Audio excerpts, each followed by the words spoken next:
Saya ucapkan juga selamat datang dan selamat bergabung bagi Bapak Ibu yang baru pertama kali hadir. Silakan Bapak Ibu menikmati bersama kasih Tuhan ya di sini. Dan juga saya lihat juga cukup banyak Bapak Ibu yang open kamera sehingga kita bisa saling mengenal satu dengan yang lainnya. Cukup ada wajah-wajah baru di sini yang baru saya lihat. Terima kasih ya Bapak Ibu atas responnya. Tuhan Yesus memberkati. Ya Bapak Ibu, tiba saatnya kita akan mendengarkan firman Tuhan, tapi sebelumnya kita akan membaca ayat-ayat Alkitab hari ini. Saya membutuhkan satu lektor tambahan yaitu Bu Rumiasi. Apakah Bu Rumiasi bersedia untuk menjadi lektor? Oke, baik, terima kasih responnya. Saya mohon kesiapannya untuk para lektor yang sudah terjadwal, yaitu Bu Nerliana, untuk membacakan 2 Tawarik 11, ayat 1 sampai 23. 2 Tawarik 11, ayat 1 sampai 23 dilanjutkan oleh Pak Murji. Pak Murji membacakan 2 Tawarik 12, ayat 1 sampai 16.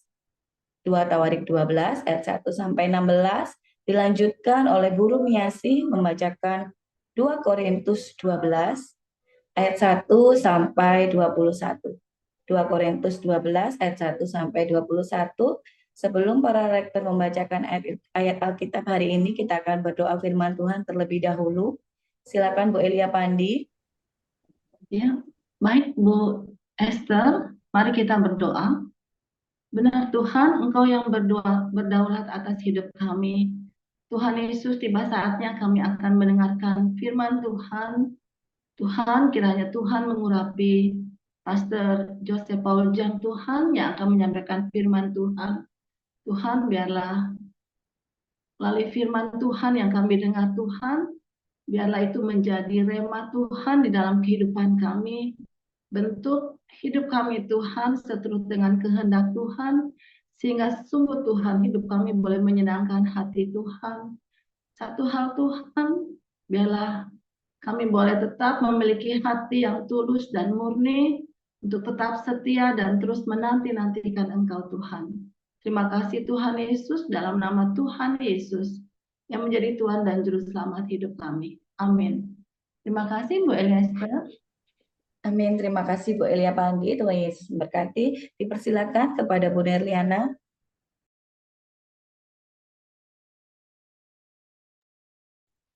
Baik, terima kasih Bu Esther.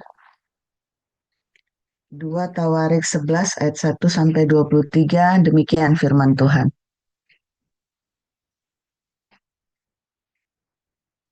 Rehabeam diam di Yerusalem dan memperkuat kota-kota kubu di Yehuda. Ia memperkuat Bethlehem, Etam, Tekoa, Betzur, Soko, Adulam, Gad, Mares, Zif, Adoraim, Lakis, Azeka, Zora, Ayalon, dan Hebron yang terletak di Yehuda dan di Benyamin sebagai kota-kota berkubu. Ia memperkokoh kota-kota kubu itu dan menempatkan di situ kepala-kepala pasukan dengan persediaan makanan, minyak, dan anggur. Perisai dan tombak pun disediakan di tiap-tiap kota.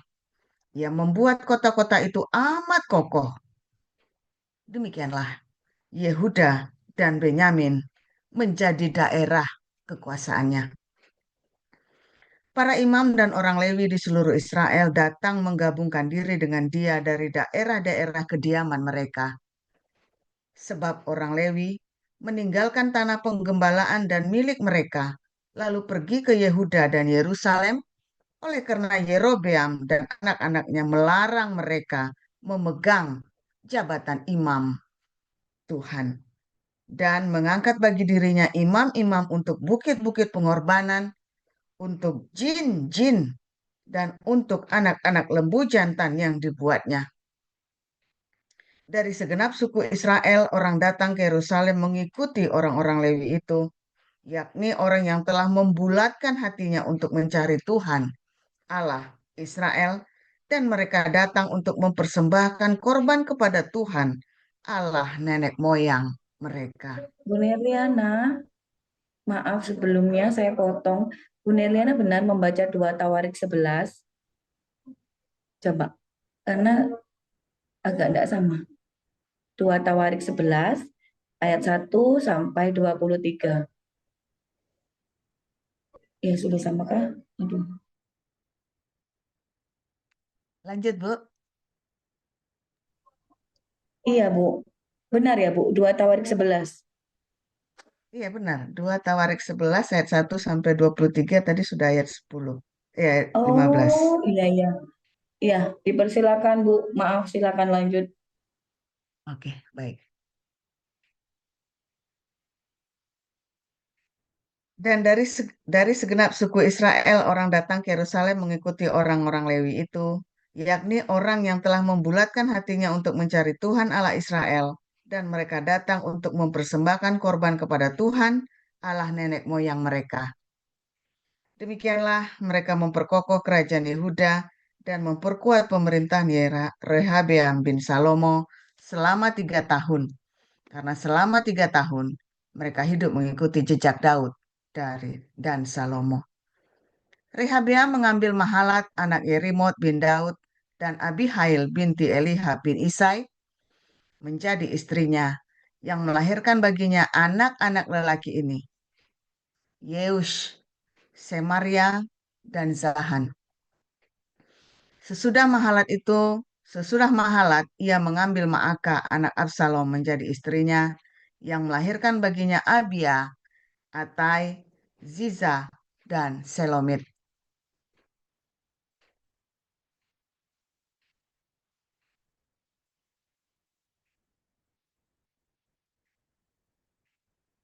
Rehabeam mencintai Maaka anak Absalom itu lebih daripada semua istri dan gundiknya. Ia mengambil 18 istri dan 60 gundik dan memperanakkan 28 anak laki-laki dan 60 anak perempuan. Rehabeam mengangkat Abia, anak Maaka, sebagai pemuka, yakni sebagai pemimpin di antara saudara-saudaranya, karena ia bermaksud menjadikan dia raja. Oleh sebab itu, ia mengambil kebijaksanaan untuk menyebarkan semua anaknya yang lain ke seluruh daerah Yehuda dan Benyamin, ke segala kota kubu. Ia memberikan mereka makanan dengan limpahnya dan menyediakan bagi mereka banyak istri. Demikian.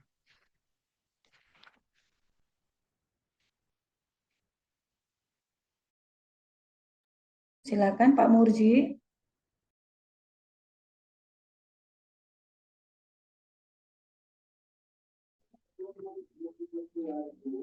Tawarikh 2 ayat 2 Tawarikh 12 ayat 1 sampai 16. Rehabeam beserta seluruh Israel meninggalkan hukum Tuhan ketika kerajaannya menjadi kokoh dan kekuasaannya menjadi teguh.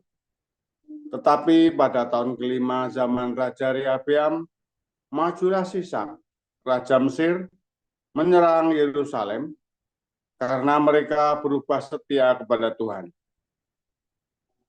Dengan 1.200 kereta dan 60.000 orang berkuda, sedang rakyat yang mengikutinya dari Mesir, yakni orang Libya, orang Suki, dan orang Ethiopia, tidak terhitung banyaknya.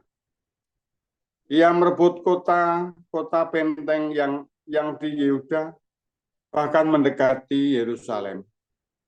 Nabi Semaya datang kepada Rehabeam dan pemimpin-pemimpin Yehuda yang berkumpul di Yerusalem berhubung dengan ancaman Sisak dan berkata kepada mereka, "Beginilah firman Tuhan, kamu telah meninggalkan aku, oleh sebab itu aku pun meninggalkan kamu juga dalam kuasa Sisak." Maka pemimpin-pemimpin Israel dan raja merendahkan diri dan berkata, "Tuhanlah yang benar." Ketika Tuhan melihat bahwa mereka merendahkan diri, datanglah firman Tuhan kepada Semaya. Bunyinya, "Mereka telah merendahkan diri, oleh sebab itu aku tidak akan memusnahkan mereka. Aku segera akan meluputkan mereka dan kehangatan murkaku tidak akan dicurahkan atas Yerusalem dengan perantaraan Sisak. Tetapi mereka akan menjadi hamba-hambanya supaya mereka tahu membedakan antara mengabdi kepadaku dan mengabdi pada kerajaan-kerajaan duniawi. Maka majulah Sisak, raja Mesir itu, menyerang Yerusalem. Ia merampas barang-barang perbendaharaan rumah Tuhan dan barang-barang perbendaharaan rumah raja. Semuanya dirampasnya. Ia merampas juga perisai-perisai emas yang dibuat Salomo. Sebagai gantinya, Raja Rehabeam membuat perisai-perisai tembaga yang dipercayakannya kepada pemimpin-pemimpin bentara yang menjaga pintu istana raja. Setiap kali raja masuk ke rumah Tuhan, bentara-bentara datang membawa masuk perisai-perisai itu, dan mereka pula yang mengembalikannya ke kamar jaga para bentara. Oleh sebab raja merendahkan diri, surutlah murka Tuhan dari badannya, sehingga ia tidak dimusnahkannya sama sekali. Lagi pula masih terdapat hal-hal yang baik di Yehuda. Raja Rehabeam menunjukkan dirinya kuat dalam pemerintahannya di Yerusalem. Rehabeam berumur 41 tahun pada waktu ia menjadi raja. Dan 17 tahun lamanya ia memerintah di Yerusalem, kota yang dipilih Tuhan dari antara segala suku Israel untuk membuat namanya tinggal di sana. Nama ibunya ialah Naamah, seorang perempuan Amon. Ia berbuat yang jahat karena ia tidak tekun mencari Tuhan. Bukankah riwayat Rehabeam dari awal sampai akhir semuanya tertulis dalam riwayat Semaya, nabi itu, dan Ido, pelihat itu, yang juga memuat daftar silsilah antara Rehabeam dan Yerobeam. Terus-menerus ada perang. Kemudian Rehabeam mendapat perhentian bersama-sama dengan nenek moyangnya, dan ia dikuburkan di kota Daud. Maka Abia anaknya menjadi raja menggantikan dia. Demikian. Saya akan melanjutkan di dalam 2 Korintus pasal 12 ayat 1 sampai dengan 21. Demikianlah firman Tuhan. Aku harus bermegah sekalipun memang hal itu tidak ada faedahnya. Namun demikian aku hendak memberitakan penglihatan-penglihatan dan pernyataan-pernyataan yang kuterima dari Tuhan. Aku tahu tentang seorang Kristen 14 tahun yang lampau. Entah di dalam tubuh aku tidak tahu, entah di luar tubuh aku tidak tahu. Allah yang mengetahuinya. Orang itu tiba-tiba diangkat ke tingkat yang ketiga dari surga. Aku juga tahu tentang orang itu. Entah di dalam tubuh, entah di luar tubuh. Aku tidak tahu, Allah yang mengetahuinya. Ia tiba-tiba diangkat ke Firdaus, dan ia mendengar kata-kata yang tak terkatakan, yang tidak boleh diucapkan manusia. Atas orang itu aku hendak bermegah, tetapi atas diriku sendiri aku tidak akan bermegah, selain atas kelemahan-kelemahanku. Sebab sekiranya aku hendak bermegah juga, aku bukan orang bodoh lagi, karena aku mengatakan kebenaran. Tetapi aku menahan diriku supaya jangan ada orang yang menghitungkan kepadaku lebih daripada yang mereka lihat padaku atau yang mereka dengar daripadaku. Dan supaya aku jangan meninggikan diri karena pernyataan-pernyataan yang luar biasa itu. Maka aku diberi suatu duri di dalam dagingku, yaitu seorang utusan iblis untuk mengocoh aku, supaya aku jangan meninggikan diri. Tentang hal itu, aku sudah 3 kali berseru kepada Tuhan, supaya utusan iblis itu mundur daripadaku. Tetapi jawab Tuhan kepadaku, cukuplah kasih karuniaku bagimu, sebab justru dalam kelemahanlah kuasaku menjadi sempurna. Sebab itu terlebih suka aku bermegah atas kelemahanku, supaya kuasa Kristus turun menaungi aku. Karena itu aku senang dan rela di dalam kelemahan, di dalam siksaan, di dalam kesukaran, di dalam penganiayaan dan kesesakan oleh karena Kristus. Sebab jika aku lemah, maka aku kuat. Sungguh, aku telah menjadi bodoh, tetapi kamu yang memaksa aku. Sebenarnya aku harus kamu puji, karena meskipun aku tidak berarti sedikit pun, namun di dalam segala hal aku tidak kalah terhadap rasul-rasul yang luar biasa itu. Segala sesuatu yang membuktikan bahwa aku adalah seorang rasul telah dilakukan di tengah-tengah kamu dengan segala kesabaran oleh tanda-tanda, mujizat-mujizat dan kuasa-kuasa.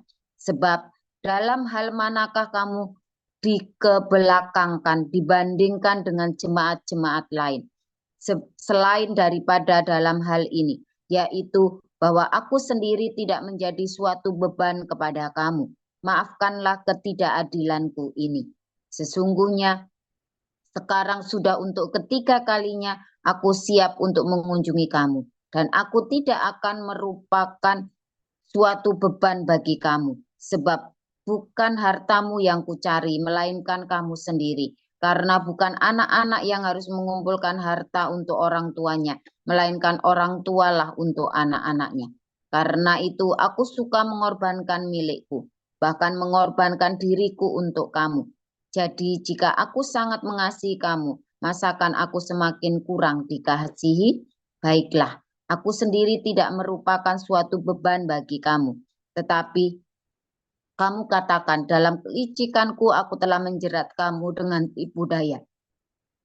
Jadi pernahkah aku mengambil untung daripada kamu oleh seorang dari antara mereka yang kuutus kepada kamu? Memang aku telah meminta Titus untuk pergi dan bersama-sama dengan dia aku mengutus saudara yang lain itu. Adakah Titus mengambil untung daripada kamu? Tidakkah kami berdua hidup menurut roh yang sama? Dan tidakkah kami berlaku menurut cara yang sama? Sudah lama agaknya kamu menyangka bahwa kami hendak membela diri di depan kamu. Di hadapan Allah dan demi Kristus kami berkata, semua ini saudara-saudaraku yang kekasih terjadi untuk membangun iman kamu. Sebab aku khawatir bahwa apabila aku datang, aku mendapati kamu tidak seperti yang kuinginkan dan kamu mendapati aku tidak seperti yang kamu inginkan. Aku khawatir akan adanya perselisihan, iri hati, amarah, kepentingan diri sendiri, fitnah, bisikan-bisikan, keangkuhan, dan kerusuhan. Aku khawatir bahwa apabila aku datang lagi, Allahku akan merendahkan aku di depan kamu. Dan bahwa aku akan berduka cita terhadap banyak orang yang di masa yang lampau berbuat dosa dan belum lagi bertobat dari kecemaran, percabulan, dan ketidaksopanan yang mereka lakukan. Amin. Demikianlah firman Tuhan. Amin. Terima kasih untuk para lektor yang sudah membacakan ayat Alkitab hari ini, Bu Nerliana, Pak Muji, dan juga Bu Rumiasi. Terima kasih, Tuhan Yesus memberkati. Ya Bapak Ibu, tiba saatnya kita siapkan hati dan pikiran kita untuk menerima firman Tuhan yang hari ini berjudul Sombong dan akan disampaikan oleh Gembala kita, Pastor Joseph Pauzang. Kepada Pastor, dipersilakan.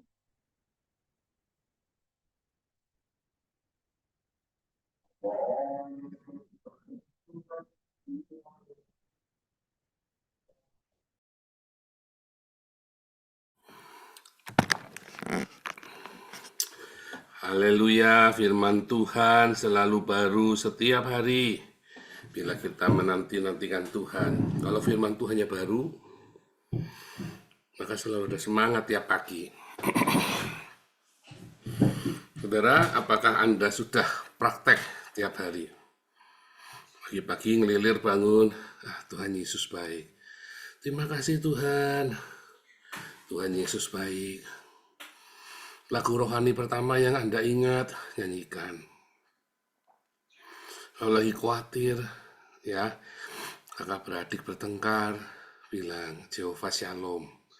Kalau lagi khawatir masalah uang, bilang Jehovah Jireh. Kalau kamu lagi khawatir dengan kesehatanmu, bilang Jehovah Rafa. Kalau kamu lagi banyak sekali masalah, bilang Jehovah Sebaot. Ya, saudara ya. Lalu kamu lagi dalam masa persidangan, bilang Jehovah Nisi, panji keselamatanku. Kalau kamu lagi dalam berbagai masalah pergumulan, bilang Jehovah Rohi, Tuhan gembalaku, dan seterusnya, saudara ya. Yang nggak usah bilang bahasa Ibrani, bilang Tuhan gembalaku, Tuhan keselamatanku, Tuhan sumber damaiku, Tuhanlah panji kemenanganku, Tuhanlah pelindungku. Nah, begitu aja, saudara ya. Kalau nggak ngerti, nggak usah sok-sokan Ibrani, langsung pakai bahasa Indonesia saja. Saudara, itu akan membuat seluruh hidupmu jadi baru, saudara. Ya, dan makin nikmat saat Anda di dalam segala pergumulan. Kalau nggak ada pergumulan, nggak nikmat ngomongnya, saudara. Nggak marem. Kenapa? Karena nggak ada pergumulan, apa ya yang mau didoain, apa yang dikhawatirin. Ketika kamu tidak ada pergumulan, bahkan kamu tidak butuh Tuhan. Apalah ada pergumulan, ada kalian dan komunitas yang di Den Haag. Oh, bukan pergumulannya apa-apa, bukan. Saya sudah next level. Pergumulan saya bukan saya lagi, tapi saya bersyafaat bagi orang lain. Masalah orang lain itu masalah saya. Nah, kalau Anda masalahnya buat dirimu sendiri, ya berarti Anda belum naik kelas. Karena kita semua adalah imamat yang rajani. Kalau kamu masalahnya masalah dirimu sendiri, tidak kelar-kelar, berarti kamu belum tuntas. Ya, kamu belum menjadi imamat yang rajani. Naik kelas. Makanya di dalam pergumulanmu itu kamu teriak. Ya, kalau perlu dalam setiap kegelisahanmu, hembusan nafasmu, Jehovah Jireh, Jehovah Jireh, gitu saudara. Setiap hembusan nafasmu kalau perlu, Tuhan sediakan. Ya, kalau Anda lagi jalan kaki, ya, bilang Jehovah Jireh, Jehovah Jireh, hembuskan ya. Karena apa? Karena ketika Anda huruf Hei itu di dalam huruf Ibrani itu artinya hembusan nafas. Ya. Ketika kamu berkata Abram ganti Abraham, Sarai ganti Sarah, wah udah bolak-balik itu ya, sudah diajarin ya. Mengapa? Karena memerlukan hembusan nafas ilahi. Ya, ya kan? Adam itu kan Adamah kan? Adam itu kan sebenarnya aslinya kan Adamah, makhluk yang hidup kan? Karena ada hembusan nafas ilahi, ya kan? Hawa itu, ya kan? Hawa itu kan juga sama, khafah. Ya kan? Ada hembusan nafas ilahi di dalam hidup setiap orang percaya, saudara. Ya, makanya setiap hembusan nafasmu, kamu bilang, Jehovah Shalom. Jehovah Shalom. Anda yang temperamen kayak saya, ya, Anda perlu tarik nafas, sering-sering bilang Jehovah Shalom. Jehovah Shalom. Tapi ngomongnya jangan latah, dengan yakin, permohonan. Jehovah Shalom, nanti kamu sabar kayak saya, saudara. Ya walaupun temper saya itu temper senggol bacok, saudara ya. Serem saya itu senggol bacok. Kadang-kadang masih keluar juga, ya. Tetapi ada hal-hal, saudara, orang temper itu nggak salah, karena temper itu adalah sebuah drive, ya. Kalau orang nggak punya temper, nggak kayak saya, nggak drive, ya nggak jalan-jalan. Anda perlu orang yang nge-drive kayak saya, saudara. Tetapi harus dikendalikan, makanya harus selalu Jehovah Shalom, Jehovah Shalom, harus selalu begitu, saudara. Kalau enggak, kamu nanti tempernya itu negatif, ya. Nah, saudara, kapan kita menjadi sombong? Ketika kamu nggak punya masalah, ya. Ketika kamu nggak punya masalah, maka kamu jadi sombong. Setiap orang yang tidak punya masalah dalam hidupnya, dia akan menjadi sombong. Saya belum pernah lihat yang enggak. Termasuk saya sendiri. Makanya carilah masalah baru setiap hari. Masalah baru bukannya kamu ngeludahin orang atau jancuk orang gitu ya. Wah ya, itu namanya kamu bukan cari masalah, itu namanya ya siapa. Bukan, mencari masalah itu gini loh. Kamu bersyafaat untuk orang. Kamu mulai mikirin kehidupannya orang lain. Nah, tapi juga bukan ngeresein orang lain. Nah, banyak orang, aku ini mikirin kamu loh, lalu sok-sok ngatur hidupnya orang, saudara. Belajarlah sama saya, saudara. Coba, ada nggak saya ngatur-ngatur hidupnya orang? Nggak ada, saudara. Suatu ketika ada orang yang kita support di sini, lalu saya tegur dia karena dia nyerang-nyerang apologet lain. Ilmunya dia masih cetek, saudara. Saya bilang, ilmunya kamu tuh nggak ada sekuku hitamnya orang itu. Kamu nggak usah sok-sokan. Kamu belajar dulu yang benar di sini.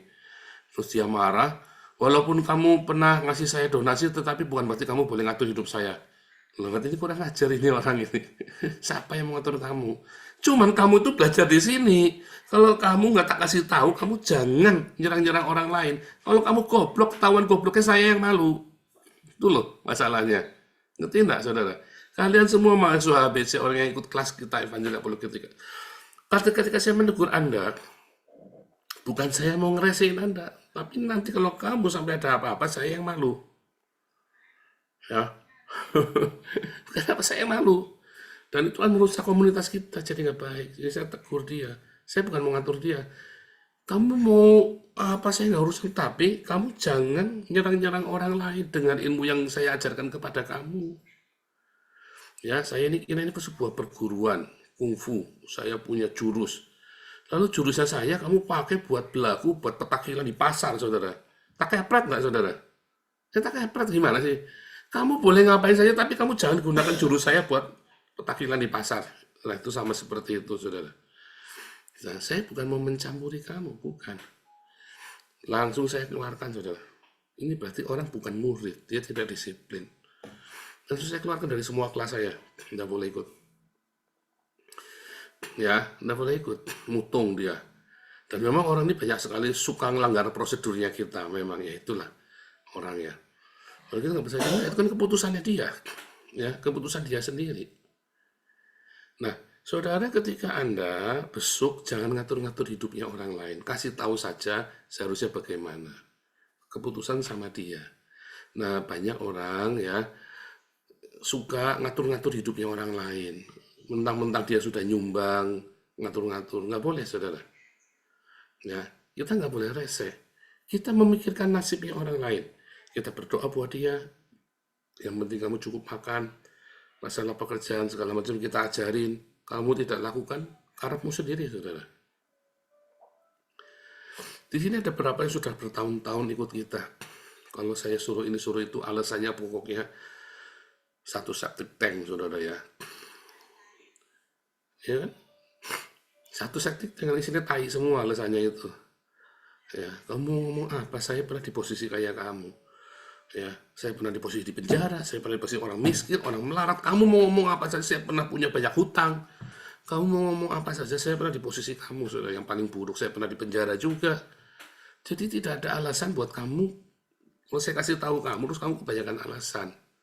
Lakukan saja. Kalau kamu percaya, pasti berhasil. Kamu percaya pasti berhasil. Karena saya sudah melewati semua itu. Saya melewati dan saya sharing sama anak. Kenapa ada masalah itu dan bagaimana kita berhentinya, selesainya. Kalau Anda lakukan pasti berhasil. Anda nggak usah banyak debat sama saya. Kalau Anda nggak mau lakukan, nggak apa-apa. Pokoknya kita tetap aja sembako selama kamu rajin di sini. Tapi kamu jangan mengeluh, jangan sambat. Sambat tak semprot kamu, saudara. Iya toh. Kamu sambat sama saya. Curhat, tak dengerin. Tak kasih nasihat. 2 kali, 3 kali, kamu masih sambat lagi hal yang sama. Tak marahi kamu, saudara. Oh, gembala kok begitu? Iya. Saya nggak mau jadi tempat sampah Anda. Ya, kamu sambat untuk sesuatu berulang kali yang sudah saya ajari caranya yang gampang. Tapi kamu merasa lebih pintar dari saya, bahkan ngotbahi saya. Ya, tak semprot kamu, saudara. Tak semprot, tak omelin. Ya, kamu jangan pernah. Oh, ini ada tapi ini sakit. Ayah saya mati karena cancer, saudara. Ya, dan kita itu benar-benar luar biasa waktu itu ya. Pergumulan kita, cancer 3 bulan mati, saudara ya. Apalagi kamu, saudara. Orang tua saya broken home, saudara. Ya, kalau tak ceritain ngeri lagi. Kamu kalau tahu dalam-dalam keluarga kita lebih ngeri lagi dalam-dalamnya. Tetapi kenapa saya berjuang, kamu enggak? Oh, Pak Pol kan beda, sama. Elia manusia biasa sama seperti kita. Tetapi tidak membuat kita menjadi sombong, karena kita tahu jalan itu. Ya, bedanya saya kalau jatuh nggak pernah mengeluh, langsung bangun. Ya, dan Tuhan berikan hikmat. Setiap pagi, kok dilala saya selalu berseru, Tuhan tolong, Bapa Surgawi, Tuhan Yesus, Jehovah Jireh. Ya, saudara ya. Kok dilala ya begitu ya. Ya itu diajar, dituntun sama Tuhan. Sehingga saya ngerti, iya kalau saya nggak punya masalah, maka saya akan sombong. Kalau kita tidak punya masalah akan sombong. Makanya kita kemudian, waktu ada dorongan untuk Tuhan suruh bikin komunitas di Den Haag, waduh ini masalah baru nih. Kita yang sudah stabil, udah enak, udah tenang, kita suruh ke Den Haag, wah tabungan kita habis semua, saudara, langsung sedot ya. Itu kan proyek yang tidak berdasar itu kan. Namanya orang ngasih makan, kita bikin jemaat baru itu, ya saudara ya. Apalagi itu jaraknya pulang pergi itu hampir 400 kilo, pulang pergi 2 jam, 4 jam saya nyetir, saudara. Ya, nah sekarang udah punya pastor ya, jadi nggak terlalu capek ya.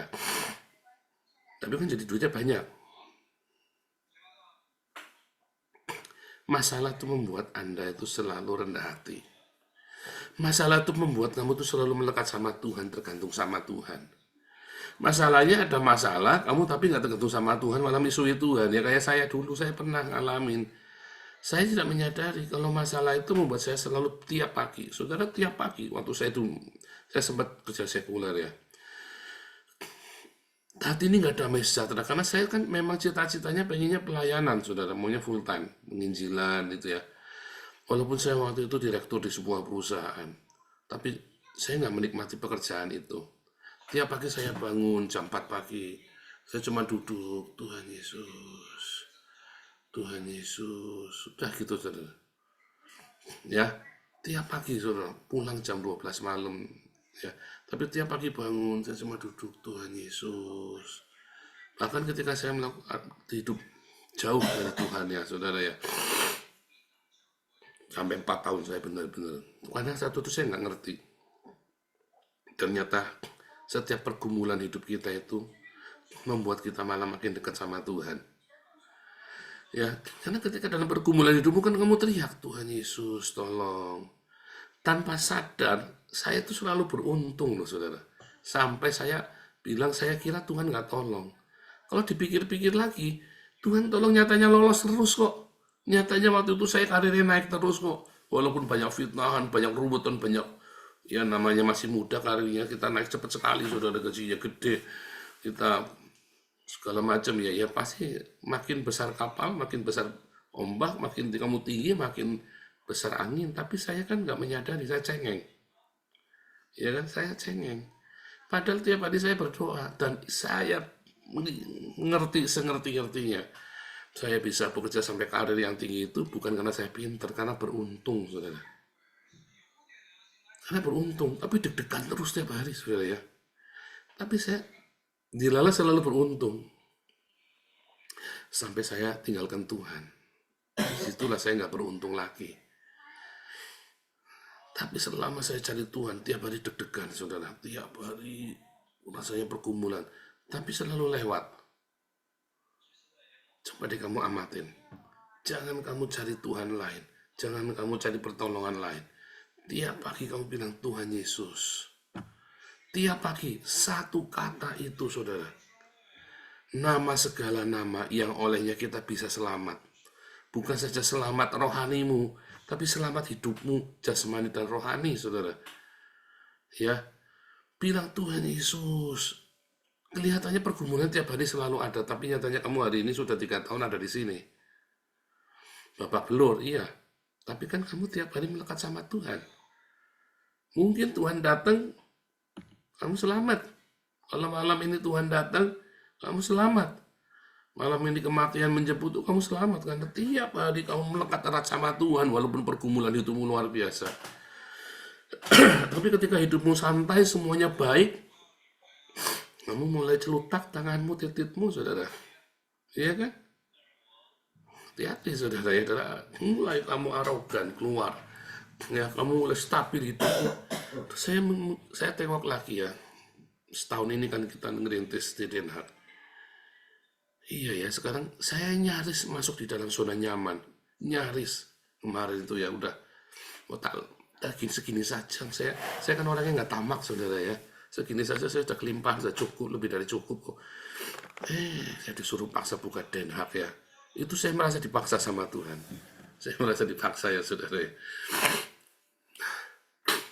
Tapi dengan itu saya jadi apa? Tiap hari saya, Tuhan Yesus, tiap pagi yang ngelilir. Jehovah Jireh, tiap pagi Tuhan datangkan jiwa-jiwa. Gimana Tuhan menginjili orang-orang ini? Gimana hati kita? Tuhan tolong sediakan tempat, Tuhan sediakan semua donatur, semua ya. Tuhan Yesus tolong. Terus kita lihat ada ruwet lagi di pengurus, ada ruwet, Tuhan tolong. Ada fitnahan lagi, Tuhan Yesus tolong. Ya saudara ya, membuat saya semakin teriak Tuhan Yesus tolong. Tiap pagi saya bilang Tuhan Yesus tolong. Bagaimana mau sombong saudara? Begitu nggak ada masalah, mungkin saya nggak bilang Tuhan Yesus tolong. Mungkin sebuah pikiran. Orang yang tidak punya masalah itu hidupnya tidak karu-karuan, saudara.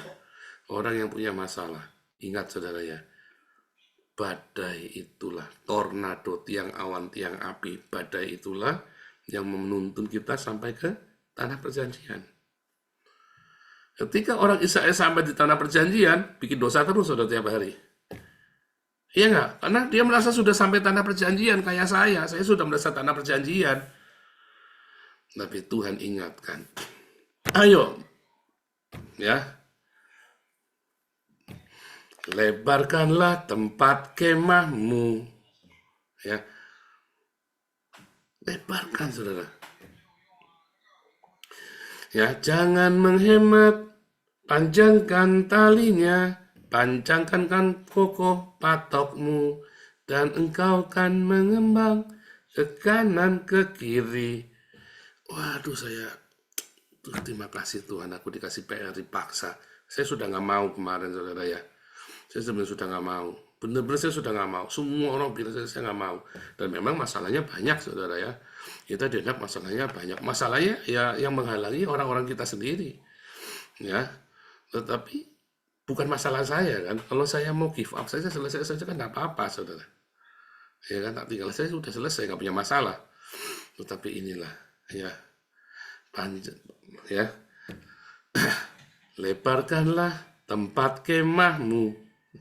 Ya, suruh melebar ke kanan ke kiri, panjangkan talinya saudara. Ya, demikian juga dengan yayasan-yayasan kita, supaya Anda jangan di zona nyaman. Kalau kamu di zona nyaman, kamu bikin dosa nanti. Di zona nyaman kamu akan sombong. Di zona nyaman itu tempatnya iblis. Di zona nyaman itu tempatnya segala macam kuntilanak dan tuyul, saudara. Tapi di dalam medan peperangan, disitulah malaikat Tuhan kumpul berkemah, ya kan? Mahanaim kan, malaikat bala tentara Allah kan? Malaikat Tuhan itu tidak kumpul di karnaval, saudara. Bala tentara Allah itu kumpulnya di mana? Di medan perang. Jadi berbahagialah pagi ini kamu semua yang dalam pergumulan. Kamu amatin deh, kamu lolos sebenarnya. Cuma deg-degan tiap hari. Deg-degan tiap hari kamu. Ya, saudara ya. Deg-degan tiap hari, deg-degan tiap hari.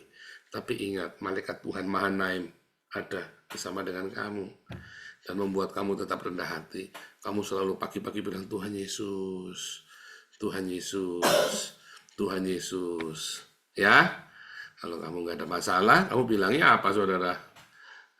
Kamu lupa. Kamu bilang Tuhannya retorika. Kamu jadi sombong, kamu jadi Cina, kamu jadi ruwet-ruwet, saudara ya. Datang sama Tuhan dalam segala permasalahanmu. Bilang Tuhan Yesus, Jehovah Jireh, Jehovah Shalom. Tuhan kau baik. Ucapan syukur tiap hari, saudara ingat. Ya, Dajjal itu adalah apa? Give thanks. Dajjalnya Islam itu adalah give thanks-nya kita. Cungkil matamu yang tamak. Cungkil matamu yang serakah. Ya, ayin hara. Mata yang jahat dicungkil. Sehingga matamu cuma tinggal satu. Kitalah Dajjal. Kita inilah Dajjal, saudara. Dajjal yang dicungkil matanya satu, sehingga kita fokus hanya kepada Tuhan Yesus saja, bukan kepada kenikmatan duniawi. Ya, dengarkan khotbah hari Minggu. Wah, kita ini Dajjal, so Anda pikir kita sesat lagi. Beneran, saudara ya. Nah, Tuhan Yesus memberkati.